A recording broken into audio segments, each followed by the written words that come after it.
CPU, advice, and everything price. These were the components chosen to create the perfect budget build. But reviewer Wood accidentally added an extra brand to his budget concoction, Gigabyte X. Thus, the perfect budget PC was born, using its powers to fight the crime of low frame rates and the forces of overheating. How's it guys, welcome back to the channel. Hope you enjoyed my little snippet there, but this is a video that a lot of people have been asking me to do for a very long time. I try to create the perfect budget build. So a big thanks to Intel, to DeepCool, and especially to Gigabyte, because they were the ones that provided the components for us to be able to try and create this budget build that is both good but easy on the pocket. Now, the order of things are going to be a little bit mixed up today because I need to tell you exactly what was put into this build and what we could have alternated. Then we'll go into the performance of what we actually achieved, as well as the conclusion and anything else that you might want to know, little notes that I've added. But let's start off with the components list.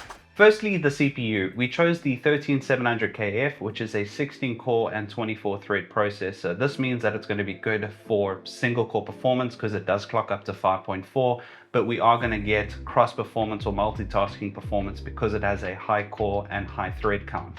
Now, this will set you back 8499, and it's the first thing that we need to mark. Now, you could go for something like the 13500, which is a 14 core and 20 thread, but only goes up to 4.8. I say only, that is still quite high, and that'll set you back 5299. Now, the differences in actual performance is large, but when it gets to gaming is more about single core frequency. So we're gonna see, and this is by estimation, maybe about a 5 to 10% difference between the gaming performance, but that does stand to correction. Next is the motherboard, and we use the Gigabyte B760 Aorus Master. Now, this is a DDR4 board, and it will set you back around about 4499. Now, note that you can go cheaper, but I wouldn't. This board seemed to handle the CPU perfectly on the VRMs, and you are going to want something that can handle the VRMs, especially if you're going for the 13700KF. If you are going for the 13500, you can get away with something a little bit less, but I found this board to be the perfect balance for the CPU that I was using. Next, the big spend, the graphics card, and for that we used the Gigabyte Eagle. Now, this was a 4060 Ti, 8GB, and that'll cost you about 9799. Now, again, you can go cheaper and look for something better, but the reason for this specific choice was that it's latest gen, which means that you are getting the benefits of Ada Lovelace and all the benefits that come with its optimizations. So it was really important to have something that is very recent so that we can take advantage of ALSS, DLSS, and so on. Next is the RAM, and we use the Gigabyte Aorus kit. It's a 16 gig kit, 8x2 at a frequency of 3733 with a CAS latency of 18 or CL18. Now, this will set you back 1699. Now, the weird thing is that a higher frequency on the RAM means better gaming performance, but even when I set it to lower frequencies of 3200, I didn't see that much of a difference. So again, this is something that you could potentially get away with a saving of maybe going for something that is CL20 3600 or CL18 3200. Again, I did not see that big of a difference even when I tested it at different frequencies. Next is the SSD. We used an SK Hynix 512 that we had lying around. This was PCIe 3. Now, you could argue, yes, you could go for 4, but this is where we're trying to cut costs. You're not going to see that much of a difference between PCIe 3 and PCIe 4.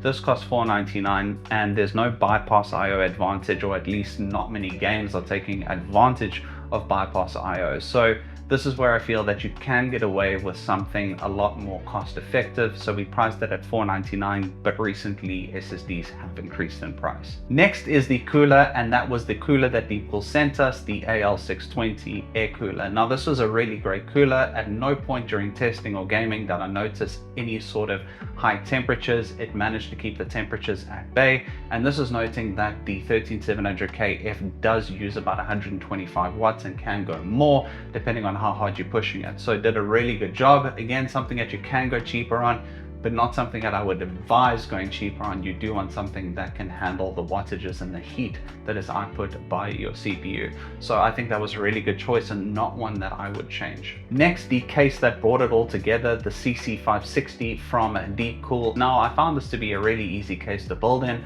albeit it was a little bit thin on some of the metal and some of the plastic, but for a price of $999, it did stick within budget and it does a good job. Note that the fans can only go blue, cyan blue, which is my color, so I had no issues with that whatsoever. Lastly, the power supply was the PF700, which is a non-modular PSU, and that came at $999. Now this is something where you can look around, especially if you do want modular. I found that it did the job and had all the connections that I needed. But again, this is going to be your personal preference, but at $999, it's a very reliable PSU, which is what you're kind of looking for nowadays. Now, the most important exercise before we go into the performance is summing all of these components up. Now there's two variants, the i5 and the i7. Obviously all the performance was done on the i7, the 13700KF. Now, if you go for the i7, you are looking at a total of around 28,172 Rand. And for the i5, you're looking at around about 25,000 Rand. So it's going to have to play within your budget, but let's look at the performance first. Now, in order to do performance, I split it into two different subsegments: synthetic bench testing as well as actual game performance, real world performance. So let's start off with the synthetic bench testing. Okay, so for the synthetic benchmarks, we start off with a Speedway, where we got a score of 3226, which promises that you'll get about 105 plus FPS in Battlefield according to the benchmark. Next is Solar Bay, which hit a massive score of 61,051. Now this is not really designed for gaming benchmarks, but for the people that want this information, here it is. Port Royale, a very important score, hit a score of 8,057. So not too bad there. 120 plus FPS looking at Battlefield 5 in 1440. Wildlife score, again, not something that's really hedged towards gaming, but a score of 73,017.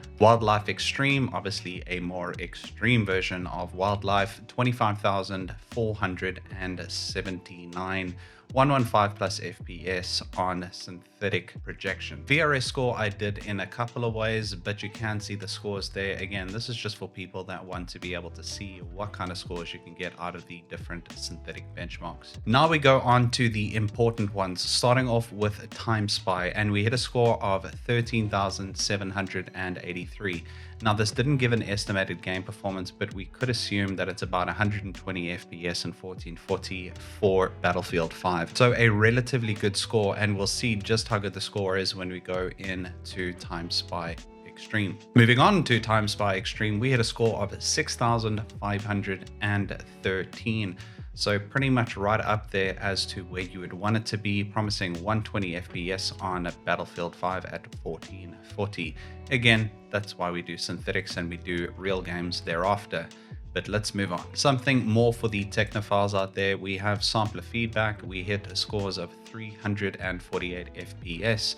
Now this only matters if you have comparable data, but I captured it so that I can compare in the future. So again, something interesting to look at. A bit of the same premise as sampler feedback. We have a shader or mesh shader. So again, look at this information, pause it if you want to see it, but we can use this in future comparisons. Now on to Firestrike. We had a score of 32,161. Now you can go into my other videos where you can see what different builds or what different components hit. So this a very good score, promising 125 FPS on Battlefield 5 at 1440. We obviously have the individual graphics, physics, and combined scores. Firestrike Ultra, 7,503, 105 FPS on Battlefield 5 at 1440. Again, a good score, graphics, physics, and combined showing good results. Firestrike Extreme, 15,339, 105 FPS on Battlefield 5 at 1440. So what we can see by combining all of these is we are looking at ultra gameplay 1440 on Battlefield 5 at about 105 to 120 FPS. So this really promising good performance in 1440p environments. For those interested, the DirectX ray tracing feature test scored 37.87. Now this is obviously going to be a better score because it is a RTX 4060 Ti, and Nvidia does have the lead with ray tracing at the moment. So if ray tracing is something for you, this is something that you'll want to look at. But again, if you're looking at it in isolation, it's not going to mean much. I've just put it there for people that are interested. and we'll use this later on. Lastly, we have a Night Raid where we scored 81,793. So amazing score coming out of there. We do have our individual graphics and CPU, but 200 plus FPS on 1440p Ultra on Battlefield 5. Obviously, this is a bit of a misrepresentation on the other data, so that's why we do real game testing, which we're going to get to now. Now, like a fool, I didn't capture the frame rates from something like Fraps. I actually used the NVIDIA console. So when you actually record the gameplay, it doesn't put the frames up, which was something that kind of escaped me at the time. I obviously know that, but I saw them there and I thought, okay, you know, they're there. And yeah, I've already said I'm an idiot, so let's move on. I'm going to start off by telling you the scores for Diablo on high at 1440. We hit about 60 to 80 FPS on average, and this was during normal gameplay or normal single player gameplay. Modern Warfare 2 campaign was on 1440 high, and we hit between 60 and 90 FPS on average, which is weird because if we look at Warzone on Modern Warfare 2 or the engine on 1440p high, we hit a score of 120 to 150. Now, when actually tweaking the settings, because it is a very temperamental game, I was able to score around about 180 to 200 FPS on average. But again, that is playing with the quality settings and adjusting quite a few of the intricate settings that you do get in the game. For CSGO 2, and I really hate the fact that I tested this because I haven't been able to stop playing because it kind of brought back memories, and it brought back memories of how badly I suck. But at 1440p on high, we hit a score of 150 to 200 FPS on average. Overall, I did have to scale down from 4K to 1440 because 1440 was a more realistic gameplay environment, because I was hitting about 40 to 60 frames, which could be okay for some people, but I prefer higher frame rates. And one point that is completely irrelevant, but at 1440, I really got immersed and I was able to finish the Modern Warfare 2 campaign in around about 5 hours. I don't know if that's a good or a bad thing. Now, the performance is obviously not going to be as great as your top tier high-end PCs, but where it was most apparent for me was in distance rendering. Like if you're playing Far Cry 6 or a game that's basically where you see far into the distance, that far rendering or the long distance rendering, which is normally stored on VRAM, that's where I noticed it the most. The fact of the matter, and the point that I would really like to drive home, was that I was gaming at 1440, and at a certain point, I honestly forgot to check frame rates, temperatures, what the frequencies were, because I was just enjoying gaming. Now, I was playing Warzone, Diablo, I was playing CSGO, and it was fun to game again because generally you get to play on the best, the worst, and you generally join comparisons between these two. And this was like, okay, I'm just tweaking the settings to what's the best performance for me. And then I got lost in the game, which is what gaming for me is all about. It's about having your equipment, setting it up to the best that you can actually get the equipment to perform to, and enjoying your game. And in this, I got to play a lot of games in very high settings and completely get lost in the game itself, which is what I think or feel that gaming is about. It's about that grind, and it's about that, oh, I want to upgrade this little part in order to have better performance. So to wrap up, and this was a really hard one to wrap up for me because the build is literally sitting right there, and I've been using it for the past 2 months because I've really enjoyed it, and I think that speaks volumes. You can swap out different components, you can tweak and improve the performance of that build itself, but the proof of the pudding is that at a price of 25,000, which is still a lot of money, or 27,000, 28,000, depending on which one you go for, but you are going to be able to have fun being at gaming with your friends and solo, and be able to get all the performance that you need.